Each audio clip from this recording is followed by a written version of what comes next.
The Molly Tibbetts case is now sparking a movement in Iowa for training in self-defense. Instructors are seeing a spike in numbers as women vow to fight back.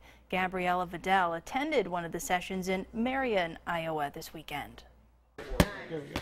We're not as safe as what we used to be. University of Iowa student Courtney Menson says Molly Tibbetts' death has been a wake-up call. I need to make sure I know what's around me and always protecting myself. Awesome.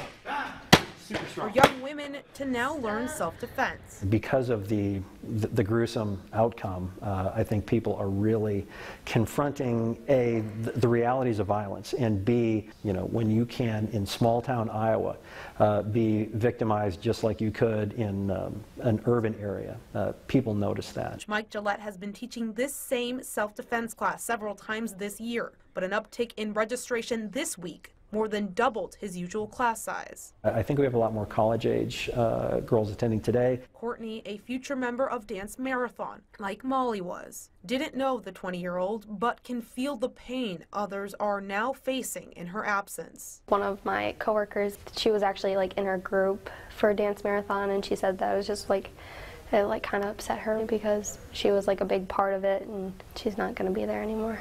2017 CDC data says 1/3 of female homicide victims are between the ages of 18 and 29. Gillette says fighting back that statistic is more than just doing whatever it takes to get out of a violent situation, but learning that any day-to-day routine can be interrupted by danger. What's normal at Target, at 2 in the afternoon on a Thursday? Figure that out.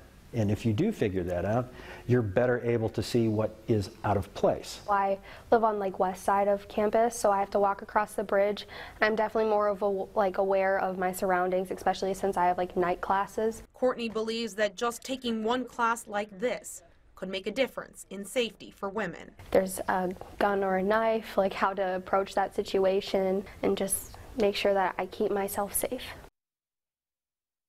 Mike Gillette says because of Molly Tibbetts' death, other organizations and groups are now reaching out to him to help create more self-defense courses in eastern Iowa.